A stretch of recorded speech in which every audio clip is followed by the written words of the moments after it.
Wala tayong or wala kayong module ngayon, atin munang sagutan ang inyong mga activity. Pero bago tayo mag-umpisa, nais ko munang kilalanin ang bawat isa sa inyo. Mag-umpisa tayo dito. Ako po si Sarah May Sandoval.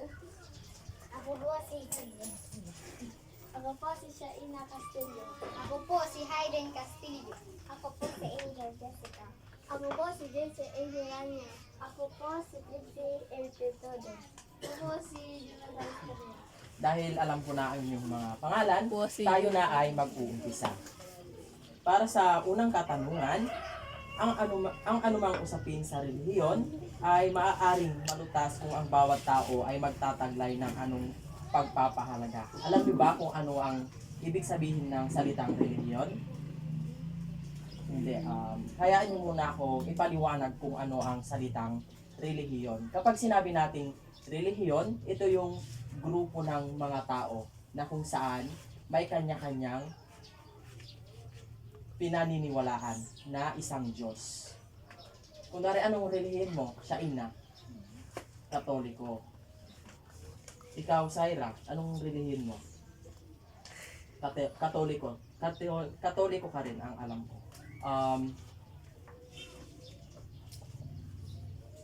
Ulitin ko yung tanong, ha? Ang anumang usapin sa relihiyon ay maaaring maglutas kung ang bawat tao ay magtataglay ng anong pagpapahalaga. A. Paggalang. B. Pagmamahal. C. Pagmamalasakit. At D. Pag-unawa. Hoy, Van. Nagkukok naman ha. Okay. Tapos ninyo lang nasagutan? Opo. Sinong ang may sagot ay letter A? Sino ang may sagot na letter B? Sino ang may sagot ng letter C? Letter D. Ang tamang sagot ay letter A. Kasi kapag iginagalang, hayaan nyo muna akong ipaliwanag kung bakit letter A yung tamang sagot. Kasi kapag ginalang natin yung relihiyon ng bawat isa, ay pagpapakita yon ng pagtataglay ng pagpapahalaga ng bawat relihiyon. Kasi kapag ginalang mo yung relihiyon ng bawat isa, parang ipinapakita mo na ginagalang mo yung isang tao kahit magkakaiba kayo ng relihiyon o magkakaiba kayo ng pinaniniwalaan. Sino na ulit ang nakakuha ng tamang sagot? Tatlo. Sa pangalawang kasagutan, kung ang inyong kaibigan ay nagpapahayag ng kanyang paniniwala tungkol sa kanilang relihiyon, ano ang pinakamabuti mong gawin para maiwasan ang hindi pagkaunawaan? Ulitin ko ang katanungan. Kung ang iyong kaibigan ay nagpapahayag ng kanyang paniniwala tungkol sa kanilang relihiyon, ano ang pinakamabuti mong gawin para maiwasan ang hindi pagkaunawaan? A. Igalang ang kanyang paniniwala. B. Magdahilan na maraming gagawin at dapat tapusin. C. Pakinggan lang ang kaibigan pero hindi paniniwalaan. D. Pipiliin lang ang mga nais pakinggan sa sinasabi ng kaibigan.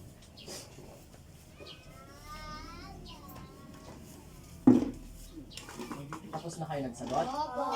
Sino ang sumagot ng letter A?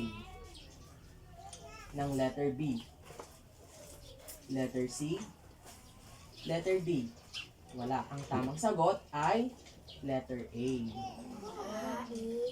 Ipaliwanag ko kung bakit letter A ang sagot. Kasi kapag nagpapahayag yung isang tao o yung isa nating kaibigan, dapat intindihin natin yung kanilang paniniwala about sa kanilang relihiyon o igalang natin ang kanilang paniniwala. Sa ikatlong katanungan, sa mga panahong ang pakiramdam natin ay iniwanan na tayo ng lahat, lagi nating tatandaan na hindi tayo kailanman pababayaan ng A. Kaibigan, B. Kamag-aral, C. May kapal, D. Presidente. Alam niyo ba kung ano ang salitang may kapal? Alam niyo ba kung ano ang salitang may kapal? Hindi po. Kapag sinabi nating may kapal, mga bata, ito ang ating Diyos. Ulitin ko yung tanong. Sa mga panahong ang pakiramdam natin ay iniwanan na tayo ng lahat. Lagi nating tatandaan na hindi tayo kailanman pababayaan ng A. Kaibigan, B. Kamag-aral, C. Diyos, D. Presidente. Tapos na kayo sumagot? Sino ang sumagot ng letter A? Letter B? Letter C? At letter D? Ang tamang sagot ay letter C. Kasi lagi niyong tatandaan mga bata na dumating man yung mga panahon na iiwanan man tayo ng lahat, nandyan ang Diyos para gabayan tayo. Sa pang-ilan ng number? Number 4. Sa ika-4 na katanungan, dapat nating tandaan na anumang ginawa natin sa ating blank ay parang ginawa na rin natin ito sa Diyos. A. Hayop. B. Kapaligiran. C. Kapwa. D. Sarili. Ulitin ko yung tanong. Kung dapat nating tandaan na kung ano yung ginawa natin sa iba ay parang ginawa din natin ito sa Diyos. A. Hayop. B. Kapaligiran. C. Kapwa. D. Sarili. Sino ang sumagot ng letter A? Letter B? Letter D? Letter C? Letter D? Mga bata, ang tamang sagot dito ay maaaring lahat ay tama. Kasi ang lahat ng ito ay ginawa rin ng Diyos. Ginawa ng Diyos yung mga hayop, kapaligiran at kapwa, pati na rin ang ating sarili. Dahil ang mga pagpipilian na sagot dito ay marahil na tama ang lahat. Kasi ang lahat ng ito ay gawa ng Diyos. Tama. Sa panglimang katanungan, may pagdiriwang ang inyong relihiyon. Ano nga ba ulit ang relihiyon?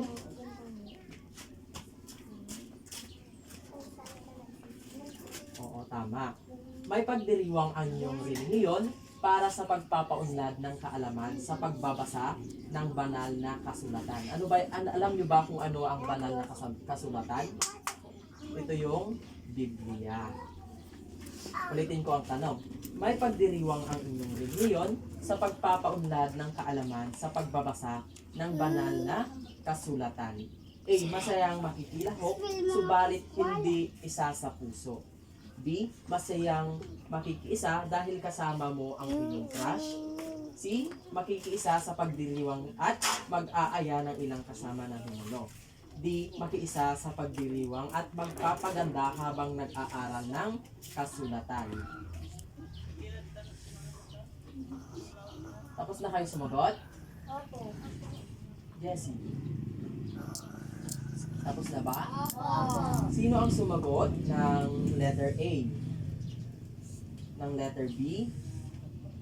Letter C? Letter D? Ang tamang sagot ay letter C. Kasi makikiisa ka sa pagdiriwang at mag-aaya ka ng ilang kasama na dumalo upang makinig at makiisa sa pag-aaral ng kasulatan. Pidiri.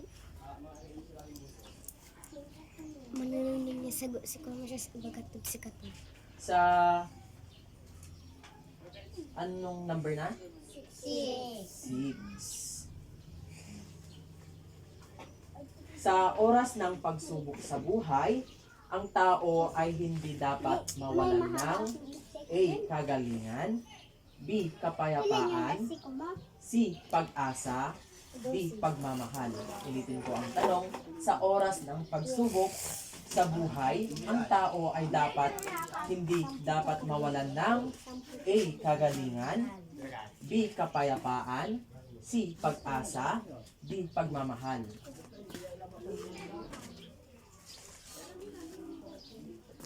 Tapos na ang sumagot? Opo! Sino ang sumagot sa letrang A? Sa letrang B? Sa letrang C? Sa letrang D? Ang tamang sagot ay letter C. Hindi nyo ba yun naririnig mga bata sa ibang mga tao na dapat dumating man yung mga pagsubok sa ating buhay ay dapat hindi tayo mawalan ng pag-asa. Tama. Sa pang-ilang number na?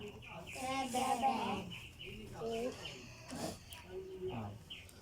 Sa pang-pitong numero, ang katanungan dito ay nais nyo na matamo ang tagumpay sa buhay. Ano ang inyong mga gagawin upang matamo ang inyong tagumpay sa buhay? A. Magsikap at sabayan ng pagdarasal. B. Magsikap lamang kung nakikita ng iba. C. Magsisikap subalit hindi na magdarasal. D. Magdasal at magdasal na lang ng maghapon. Ulitin ko ang katanungan.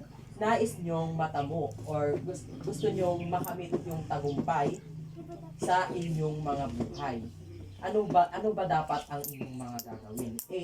Magsikap at sabayan ng pagdarasal. B. Magsikap lamang kung nakikita ng iba. C. Magsikap subalit hindi na magdarasal. D. Magdasal na lang maghapon.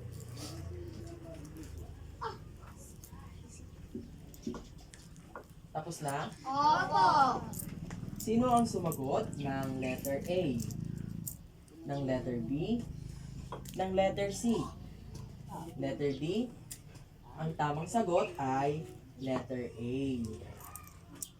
Kapag nais mong makamit yung tagumpay sa inyong buhay, ay gawin mo lamang ang pagsisikap at dapat magdasal ka rin araw-araw.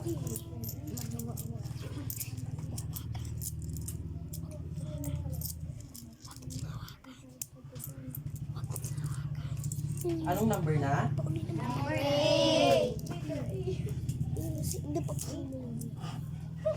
Number 8. Ang tanong ay, sa mga panahong ang pakiramdam natin ay iniwanan na tayo ng lahat, lagi nating tatandaan na hindi tayo kailanman pababayaan ng blank.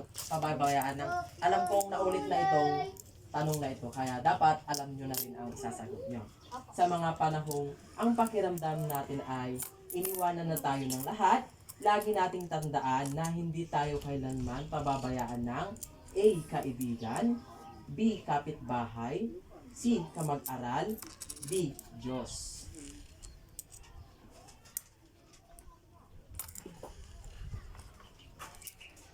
Sino ang sumagot ng letter A? Ng letter B? Ng letter C? Ng letter D? Tama. Ang tamang sagot ay D. Magaling.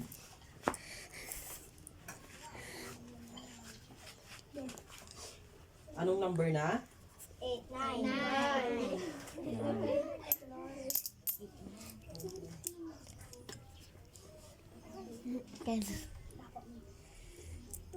Ang pagpapakita ng kabutihang loob sa kapwa ay nakapag-uunlad din ng A. Espiritualidad, B. Kagalingan, C. Kasikatan, D. Pisikal. Ang pagpapakita ng kabutihang loob sa kapwa ay nakapagpapaunlad sa A. Espiritualidad, B. Kagalingan, C. Kasikatan, letter D. Pisikal. Ano ang tamang sagot?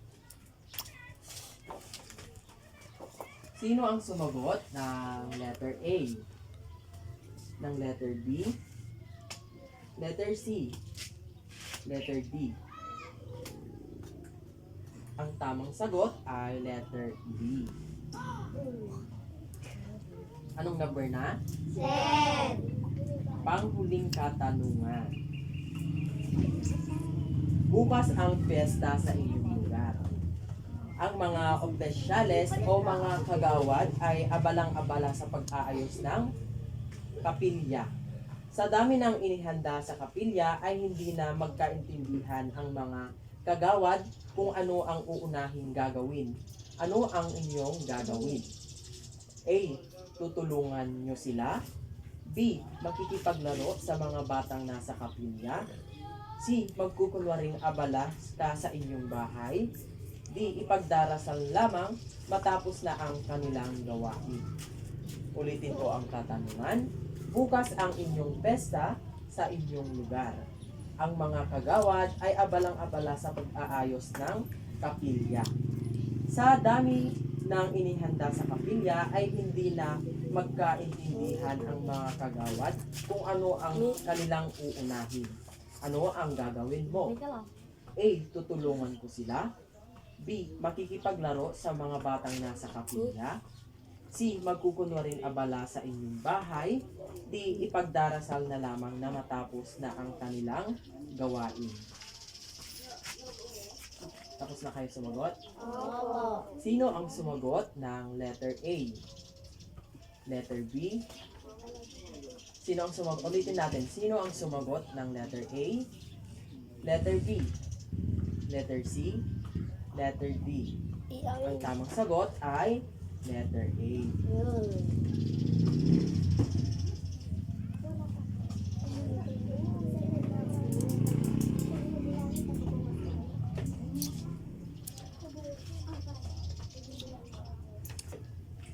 Huling tanong na. Huling tanong na ito Kailangan nang magdarasal sa inyong pagpupulong. Kung ikaw yung isang tao, ano ang gagawin mo? A. Magboluntaryo sa pagdarasal. B. Pinagsawalang bahalan ni Ellen ang nahilig. C. Itinuro ni Abnoy si Ben na magdasal. D. Kunwari ikaw ay natutulog. Ulitin ko ang tanong. Kailangan ay may magdarasal sa inyong pagpupulong. Ano ang gagawin mo? A. Magboluntaryo sa pagdarasal. B. Pinagsawalahang bahalan ni Eden ang narinig. A. Pagtuturo ng isang kasama para magdasal. D. Kunwari ikaw ay natutulog. Sino ang sumagot ng letter A? Letter B? Letter C? Letter D? Ang tamang sagot ay letter A. Mga bata, ay ang pagtatapos na ng ating gawain. Nasiyahan ba kayo sa ating ginawa?